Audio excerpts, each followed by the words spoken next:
살다 보면 그때 내가 좀 더 신경을 썼다라면 지금과 다른 결과가 나오지 않았을까 되뇌이게 되는 순간들이 있습니다. 물론 그런다고 해서 과거의 일을 바꿀 수는 없지만 말이죠. 비상! 현장으로 좀 와주셔야겠습니다. 노경사가 뺑소니 사고를 당했어요. 큰일 났네. 김 경장, 이야기 들었지? 그 송천동에서 뺑소니 사고 났고 더 큰 문제는 노경사가 소지했던 총, 이것도 그 녀석들이 가져간 모양이야. 뺑소니 치고 간 차량, 그것도 도난 차량이더라고요. 얼른 출동하자고. 네. 대전 대덕구 송촌동에서 골목길 순찰에 나섰던 경찰이 뺑소니범들로부터 권총을 탈취당하는 사건이 발생했습니다. 경찰은 당연히 즉각 수사에 나섰지만 별다른 성과를 내지는 못했죠. 그리고 정말 아무도 몰랐을 겁니다. 이 사건이 2달 후 벌어질 그 사건을 위한 범인들의 치밀한 밑작업이었다는 사실을 말이죠. 자, 오늘도 활기차게 시작해보자고요. 네, 과장의 은행 도착했습니다. 자, 내려볼까? 당신 뭐야? 손들어! 움직이면 쏜다! 왜 이래? 이씨, 꼼짝 말랬지? 총에 맞은 남성은 급히 병원으로 옮겨졌지만 결국 사망했습니다. 이 남성은 은행 직원으로 사고 당시 6억이 든 현금 수송 차량에서 은행 내부로 현금을 옮기는 작업 중이었죠. 그러니까 사고를 낸 범인들은 애초에 이 돈을 노리고 치밀한 범죄를 계획해왔던 겁니다. 그리고 놀랍게도 이 사건의 범인은 20년 넘게 잡히질 않았는데요. 그러던 어느 날 이 범인들을 특정할 만한 단서가 하나 발견됐습니다. 과연 뭐였을까요? 오늘 사건 엑스파일에서 이 사건 자세히 살펴보겠습니다.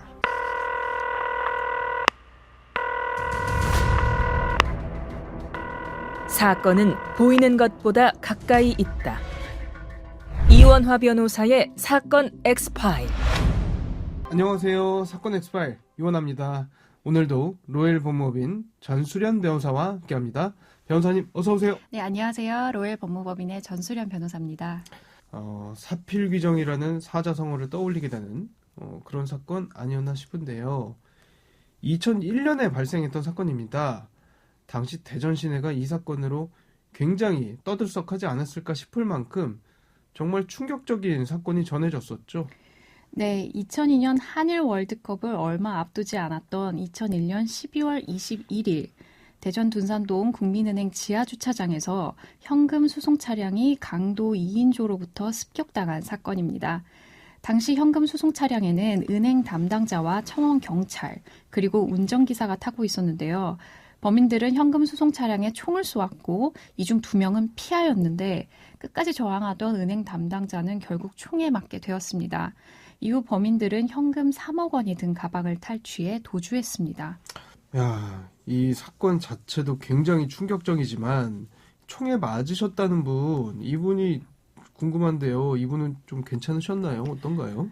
네, 총에 맞은 은행 담당자는 급히 병원으로 옮겨졌지만 안타깝게도 과다출혈로 사망하게 되었다고 합니다. 네. 특히나 이 은행 담당자는 과장 직책으로서 평소 인망이 두터웠던 직원이었던지라 다른 은행 직원들의 충격도 컸다고 합니다. 네. 사실 2001년이라고 하면 얼마 안 된 것 같지만 무려 24년 전 일이거든요. 네. 그리고 미국에서 발생한 사건도 아니고요. 한국이기 때문에 총기를 지닌 강도가 은행 현금을 턴다는 게 진짜 무슨 영화도 아니고요. 상상이 잘 안 돼요. 네, 맞습니다. 모두 아시다시피 대한민국은 일반인에게는 총기가 허락되지 않은 국가이기 때문에 국민들의 충격이 더 컸던 것 같습니다. 그런데 범행에 사용된 총의 탄창을 조사한 결과 경찰이 사용하는 총알과 동일한 것으로 확인됐습니다. 범행에 사용된 총이 경찰이 소지하던 총이었다. 이건가요? 그러면 이걸 어떻게 봐야 되죠? 경찰이 범인일 수도 있다는 이야기인가요? 아닙니다. 총 자체는 경찰의 것이 맞습니다. 네. 하지만 경찰이 범인은 아니었고요. 이 이야기를 하려면 이 사건 2달 전에 발생했던 사건부터 좀 찬찬히 설명을 해야 할 것 같습니다. 당시 범인은 대전에서 도보로 순찰 중이던 경찰관을 뒤에서 차로 들이받고 권총을 탈취했었습니다. 아, 범인들이 설마 이 은행 현금을 털기 위해서 몇 달 전부터 치밀하게 준비를 해왔다 이건가요? 네, 맞습니다. 만약 경찰관이 습격을 당한 후에 총기가 탈취된 이 사건이 그때 해결되었더라면 이 사건으로 말미암아 은행 직원이 사망하는 일은 막을 수 있었을 텐데 참 안타까운 일이죠. 네. 경찰은 이후 대대적인 수사를 벌였지만 범인을 특정할 지문이나 단서도 없었고 목격자도 없었기 때문에 용의자를 특정하기 어려운 상황이었습니다. 그쵸. 사실 당시만 해도 지금처럼 CCTV 같은 것들이 여기저기 많이 있는 그런 상황까지는 아니었거든요. 네, 맞습니다. 그렇기 때문에 경찰로서는 달리 증거가 없어서 단지 몽타주를 만들고 당시로서는 굉장히 큰 돈인 2천만 원의 현상금을 내걸면서 수사를 이어갔다고 하는데요. 당시 경찰이 용의선상에 올린 사람만 5천 명에 달했다고 합니다. 야, 용의선상에 5천 명이요? 어마어마하네요. 네.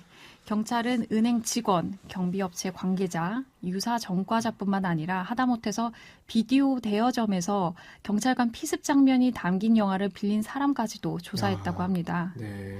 또한 범행에 이용된 차량이 경기도 수원에서 도난당한 차량이었기 때문에 경찰들은 범행 전에 수원에서 대전을 오간 모든 차량의 고속도로 통행권까지 수거해서 일일이 이 지문을 다 감식했다고 합니다. 네.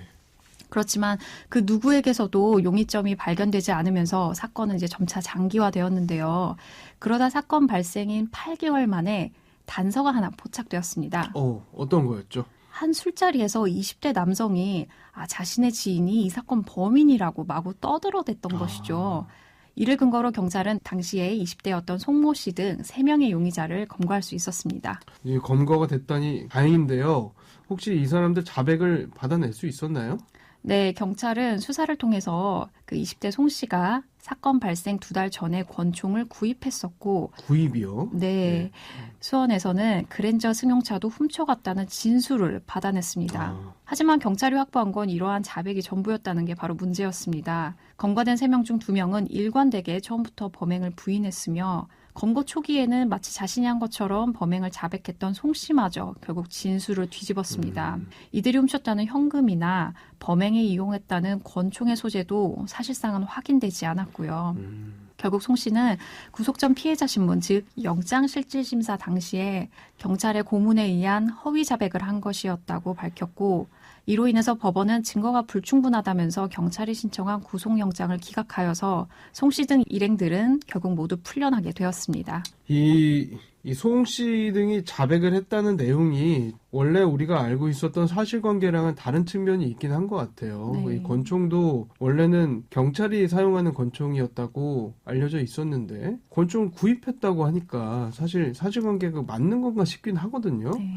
근데 어쨌든 이 사람이 범행을 자백을 했다. 그리고 또 이제 술집에서 이 사람이 자기 지인이 이 사건의 진범이다라고 떠든 사람까지 있었다는 거. 이런 상황까지 다 감안을 하면은 또 진범이 뒤늦게 와서 자백 이외에 다른 증거가 전혀 없으니까 드러나지 않을 거라고 생각을 하고 갑자기 말을 바꾼 거 아닌가 이런 생각이 또 들기도 하고요. 네, 맞습니다. 네, 실제 범인들이었는데 뭐 증거가 확실치 않아서 잡아놓지 못한 건지 아니면 진짜로 경찰이 무리한 수사로 M1 사람들을 괴롭혔던 건지 사실 뭐 오리무중인 상황인 거네요. 네, 맞습니다. 당시로서는 그래서 명확히 결론을 내릴 수가 없었습니다. 하지만 중요한 건 경찰과 과학수사팀이 끝까지 포기하지 않았다는 점입니다. 그리고 원래라면 아시다시피 공소시효가 2016년 12월에 만료가 되는 건데 그 살인죄에 관해서는 공소시효를 적용하지 않는다는 일명 태완이법으로 네. 인해서 공소시효의 제약을 받지 않게 되었고 네. 그래서 경찰로서는 우선 사건을 계속 추적할 수 있게 되었습니다. 네.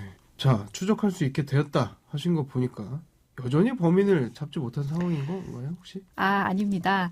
2022년 8월 25일 사건 발생일로부터 21년 만에 대전경찰청 미제사건 전담팀에 의해서 용의자 2명을 드디어 검거할 수 있었습니다. 네.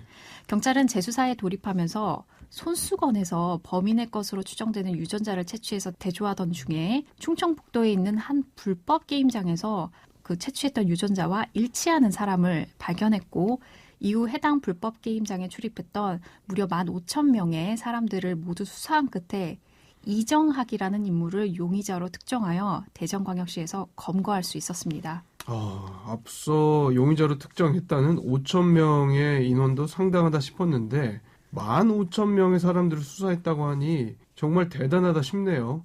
이번에는 제대로 된 자백 받아냈나요? 네, 다행히 이번에는 제대로 된 자백을 받아낼 수 있었습니다.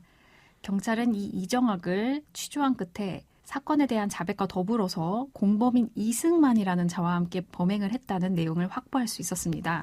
공범에 대해서도 드디어 털어놨군요. 네, 다행히 그렇습니다. 이후 경찰은 이 이승만이라는 자까지 정선해서 검거하면서 마침내 사건 발생 21년 만에 그때 당시에 범인이었던 두 사람을 모두 검거할 수 있었습니다. 그런데 재판 과정에서 이 둘이 굉장히 옥신각신하는 모습을 보였다 이렇게 알려졌는데요. 그러니까 은행 직원을 총으로 쏴 죽인 사람이 누구냐, 서로 내가 안 했다 이렇게 책임을 미룬 것 같은데. 네.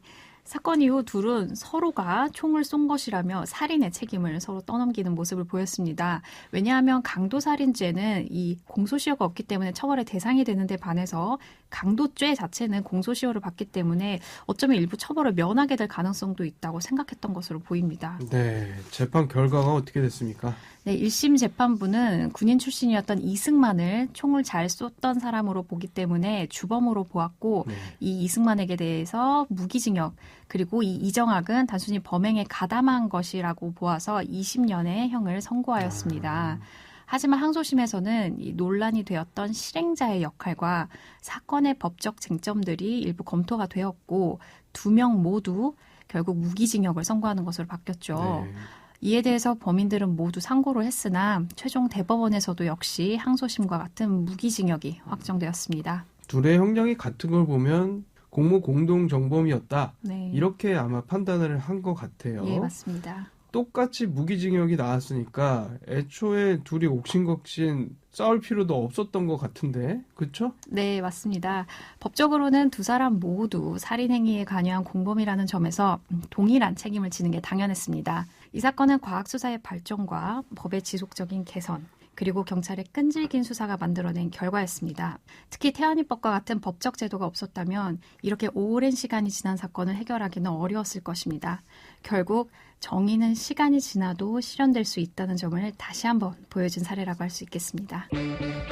사건 엑스파일 오늘은 대전 도심 한복판에서 은행 직원을 권총으로 살해한 뒤 거액의 현금을 훔쳐 달아났던 대전 현금 수송차 권총 강도 사건 살펴봤습니다.